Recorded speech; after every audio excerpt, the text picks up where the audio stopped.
Hello, this is Kirill from forexboat.com and welcome back to the course on Forex trading. In today's tutorial, we will discuss in great detail the topic of short selling. Many traders, especially beginners on the Forex market, find short selling rather confusing. And that is why I will specifically try to walk in your shoes today and be as explicit as I can when talking about short selling. So let's jump straight into it. As we've already established, there are two types of traders on the Forex market. Bulls, traders who invest into the growth of a Forex currency, and bears who invest into the decline of a Forex currency. So today we're talking about short selling, and that is applicable to bears. Let's look at our Euro-US dollar example in more detail. So here's a chart, and how would a bearish type of trader profit from this downward trend? Well, there's a trend, and a bearish trader would enter somewhere over there where we see the X on the top left. He would sell at about 1.3140, and as we recall, that means that every 1 euro is worth 1.3140 US dollars, and then he would close the transaction at about 1.2480, meaning that in that point in time, every euro is worth only 1.2480 US dollars. So as we did previously, let's simplify this example by talking about apples, and now let's look at the mechanics of how all of this comes together. Well, first of all, we don't have apples. We know that on our account we have American dollars, but we don't have apples. How can we sell something that we don't have? So how does that work?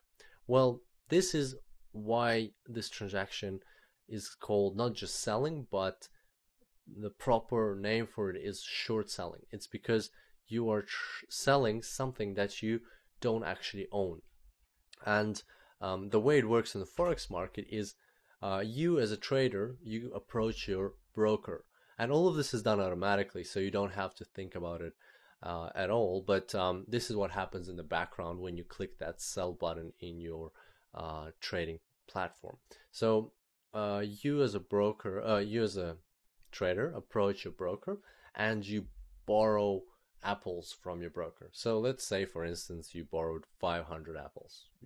The amount of apples you can borrow is underpinned by the actual amount of money you have on your account, because you have to guarantee that you will return these apples no matter what. So you borrow 500 apples from your broker, and you then take these apples to the Forex market and you sell them at $1.3140 per apple, and that gives you in return 657 US dollars. So now you have that money and you decide to hold on to this 657 US dollars because you've predicted that the price of 4 apples will drop, and you wait for that to happen as per our chart which we looked at earlier. So once the price for apples drops and it hits about 1.2480 American dollars per apple, guess what? You still have those $657 that you got in exchange for your apples couple of days or weeks earlier. So what are you going to do with these $657 now? Well, you're going to go and you're going to buy back apples. Now with your $657, you can buy 526 apples. So as you remember, you still have to return 500 apples to your broker, and that's exactly what you do. You return 500 to the broker, and that means you still have 26 apples of profit in your hands. Because of this transaction, you're left with an extra 26 apples. And now what you do with these 26 apples is you convert them back into US dollars at the exchange rate at the time. And that basically means that now you have a profit of 32 US dollars. Now, if we replace apples with euros as we did previously, you will see that nothing changes. That this whole scheme works also for euros just as it did for apples. You go to your broker, you borrow 500 euros, you sell them at 1.3140 for $657. You hold on to your $657 until the price for euros drops. You use those $657 to buy back euros at the new lower price of 1.2480.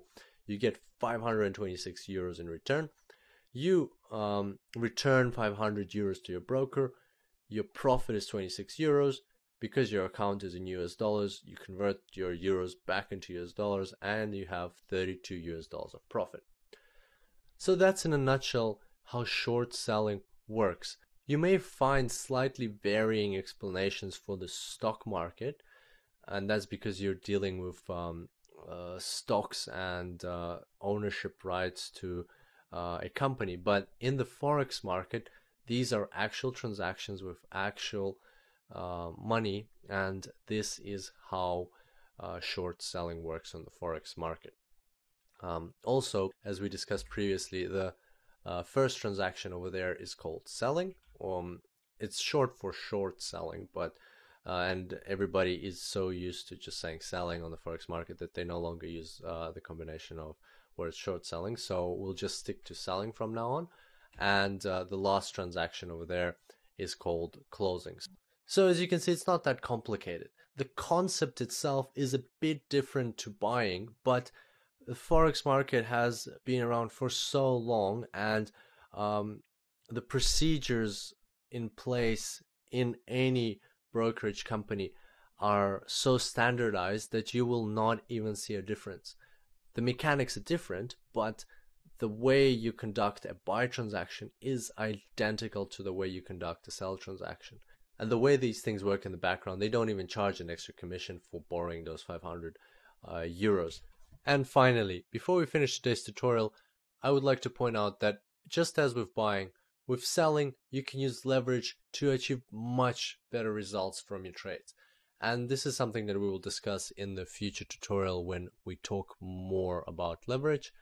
And thank you for your attention. I look forward to seeing you next time. Until then, happy trading.